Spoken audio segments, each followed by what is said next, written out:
Hello Internet, welcome back. This is Sierra and Mr. And on our channel today we are going to be talking about another aspect of the China adoption process. If you guys are new around here, then you guys don't know who we are and we're going to tell you. So my name is Sierra and this is Mr. and we are Americans living in Japan. Every week we try to make a new video about our life in Japan, Lush, being vegan, and trying to live a little bit more sustainably. In this particular series, it's more of like our crazy life in Japan family genre, I guess. And the reason we decided to do this series is because we know a lot of families are interested in adoption, and one of the ways that we feel like we can help families the most is to put as much accurate information as possible out there. So in today's video we are going to be talking specifically about our home study. Every home study is a little bit different based on which organization does your home study and also which United States state your home study is based out of and your organization. So please take everything that we say with a grain of salt, because our home study in particular was completed in November of 2018. And so basically what that means is a lot of things could have changed between now and then. So this is our personal experience. And we wanted to make this video because we couldn't find a video like this when we were preparing for our home study, and it was really frustrating to not really know what to expect. So we figured we could just put ourselves out there and be vulnerable and honest to help someone who is really nervous. Because I know that the day before our home study, I was a nervous wreck. Me too.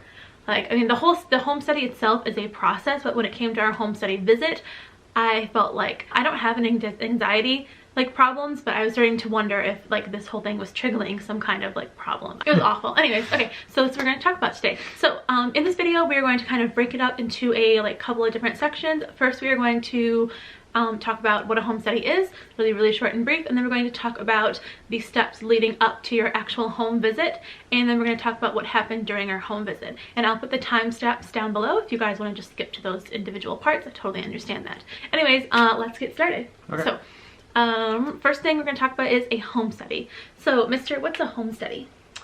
A home study is not what I expected, actually. I was thinking this was going to be more of someone coming to our house and looking over every little inch of our property, trying to figure out if there's something wrong with it. It's actually just more of like interviews and training and background checks and a whole bunch of other stuff like that. Yeah, basically a home study is, I wrote down a definition because I knew I wouldn't be able to think of one on the fly. So I wrote down this: a home study is a comprehensive document that describes your life, your family, and your backgrounds, and the home that you're creating for your future child. So basically when we had the first meeting with the organization before we even started our home study, the gentleman in charge of our organization straight up told us that having a home study is where they basically fillet you. I'm not kidding. Like, that's actually the word that he said, and after being through the process, I understand why he used that. And there were so many times, at least for me, throughout the home study process, where I was just like ready to call it quits, because there were so many times where I just felt like they were asking too much information and that like I had no privacy anymore.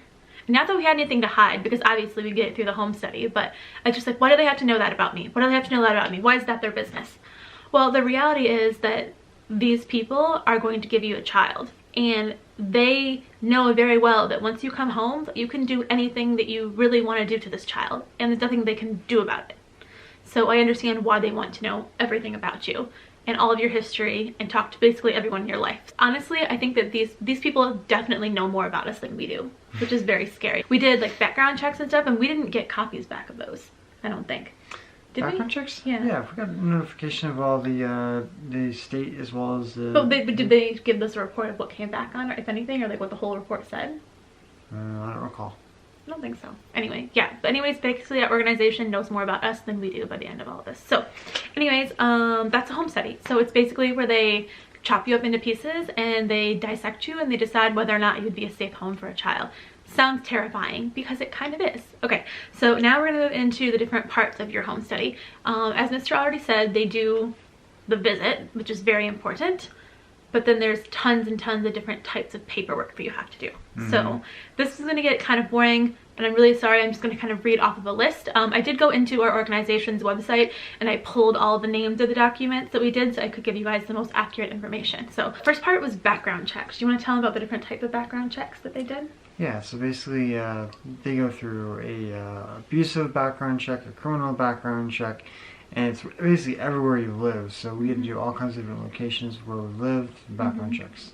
Yeah, and we've both lived in 2 states, and then I've also lived in another country before, and so they had to contact the Czech Republic to see if I was on any like child abuse registries or anything like that. Oh yeah, for the background checks, in the United States, going back, part of the background checks that you do have to do is you have to get your fingerprints done multiple times.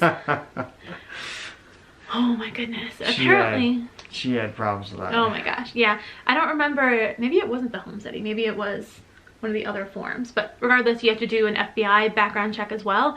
And you have to get your fingerprints done. And if you're lucky, like some people, you have huge fingerprints. And you only have to get them done once. But if you're like me and you have smaller fingerprints, you have to get them redone 4 different times because a different finger each time did not pick up well. Just so, 4? Just 4? 4 times, yes. It was awful.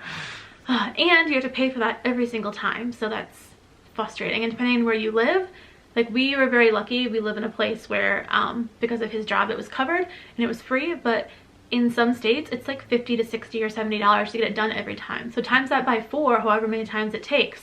Then they had to do a bunch of questionnaires and we had release forms.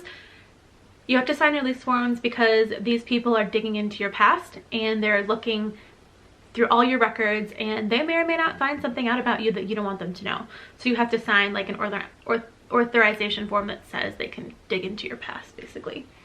And it says that they can share any information that's necessary for the home study. So you just have to hope that your organization is good and they're not going to spill your information everywhere. Yeah. And then after the forms, they had, I don't know how many questionnaires. There was a lot of questionnaires that we had to fill out, and we're going to talk a little bit more about what was in the questionnaires because a lot of the questionnaire information is repeated in the home study visit. But basically they're asking about like your parents, your upbringing, your personal beliefs, your beliefs on like parenting, marriage, all that good stuff. Oh yeah, and also it asks for photographs and like a layout of your house so that the provider can get an idea of what they're going to walk into. And make suggestions for things you should change before they get out to your house and ask you to change it.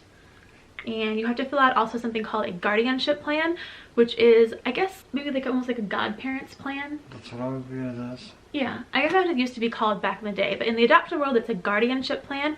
Basically, if something happens to the both of you and you can't care for your child for like legal reasons or like something actually happens to you, you have a person already in place that child's custody automatically goes to. We chose one of our best friends from university who also has children our son's age, and it's a couple who we felt could do a really good job raising our son if we couldn't. So if you guys are watching, hi, thank you. Oh yeah, they also, within the same questionnaire form, they had employment information, financial information. They wanted to know like all this medical history, which that's where I started to get like a little bit defensive. Like, why do they need to know like my medical blood counts and stuff? I get it, but like at the same time, like no organization has ever asked for that kind of information from me before. So I was a little bit feeling like that was just too much. Well, they want to make sure their child's going to parents that have great health. Right, yeah, and also we don't have hepatitis or HIV or any of that stuff because now we have, I mean, we had a pretty good idea we didn't have those things, but now, you know, we have a paper that says that we don't. So in case anyone was wondering, there you go. We also had to have certifications of our professions, financial form. Like they actually asked us to put together like a budget of expenses to kind of show that we could afford 3 people in our family basically. And we even have to give them a tax return. So that's a lot of really personal information that's really scary to just give off to someone. Okay, and that's it. So next we're gonna go on to the documents that we had to collect for our home study. And it was like an accordion full of documents. That some of these documents are really hard to get, which is why your home study takes so long. You wanna talk about those documents? So we had to do birth certificates, marriage certificates, life insurance, adoption decrees, a whole bunch of different things. Mm-hmm.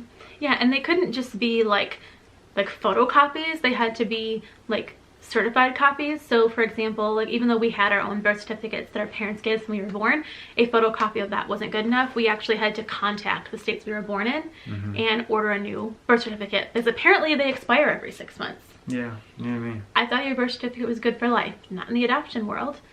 And we also had to get a new marriage license. Even though ours was only like 5 years old, we still had to have a new marriage license that was stamped in case, you know, the one we have is fake. I don't know. We didn't have to talk about this, but if you have been divorced before, you have to have copies of that. Or if your past spouse has passed away, they need copies of like death certificates. And if you have any other adoptions, you need to have those adoption decrees in there.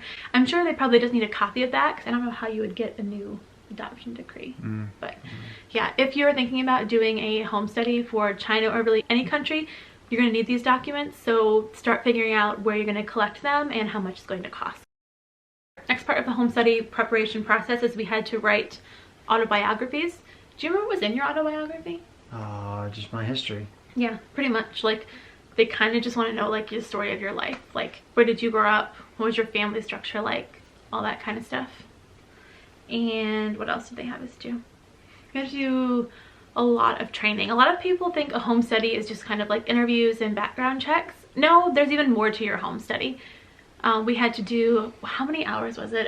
It was online. It was almost like a university class. I mean, you can go at your own pace, but it's a lot. And we had to read 3 books and write up book reports on them. I'm not kidding. An actual book report. And then later during our home visit, all of that stuff came back up again. So if you didn't actually do it, you would be in so much trouble and they would know. We also had to do an interview with another family who had adopted from China specifically. Luckily, we had a friend / neighbor who is adopted from China who lived 3 blocks that way. So they just came over to our house and talked about it. And then what else did we have to do? So we had to do a medical checklist, basically of what we're willing to accept for the child. We had to not only do this for the home study, but we also had to do this for our adoption, actually. It had all kinds of things like, are you willing to accept glaucoma? Are you willing to accept hard of hearing? Are you willing to accept blindness? Are you willing to accept, etc., HIV, etc. Yeah, and I don't know about for you, like for me, that was really hard because you go through this checklist and it's got probably over 50 special needs on it. And you see one that says, for example, like a child with a mobility issue. And if your family is like our family, for example, our family loves to hike. And so we felt kind of like jerks when we said no to mobility disabilities, because that's something, like that's one of the things that we feel like our family would have a hard time deciding to just stop doing, because it's one of like our biggest hobbies together. So like when we checked the no box, like you feel like you're saying no to a child, and that was really hard. But at the same time, God knows your family and God knows your heart. Here I go getting churchy again. But he knows what you can handle, and I think that he guides you in filling out that checklist. Or at least I felt like he did the whole time. Like there are a couple of things where I was just like, yeah, I don't know if I'm prepared for that. And I'm just like, you know what? I think I could do it. So we checked yes, and a lot of things I didn't think that originally we would have checked yes to. So that's basically all the information they're going to collect on you. And yes, it is freaking terrifying. Hey guys, Editing Sierra here. Mr. is in the other room right now, but I was just sitting here editing and I realized that the final cut of this entire video is over 27 minutes long. And if you ask me, that seems like a little bit too long for your average YouTube video. So Mr. and I talked about it and we decided it's probably best practices to split this video into 2 separate videos. If you guys are watching this far into this video, then that means you guys already finished watching part 1. We're going to be stopping here and then I'm going to turn the second half into part 2 and we're going to upload that in a couple of days. So that's all I have to share with you guys for now. If you guys like this video, please make sure to like and subscribe. And if you guys have any questions about this half of the home study video or about international adoption in general, we would love to answer those questions for you in a future Q&A. Other than that, that is all we have to say. So we will see you guys later. Thank you guys so much for watching. Bye.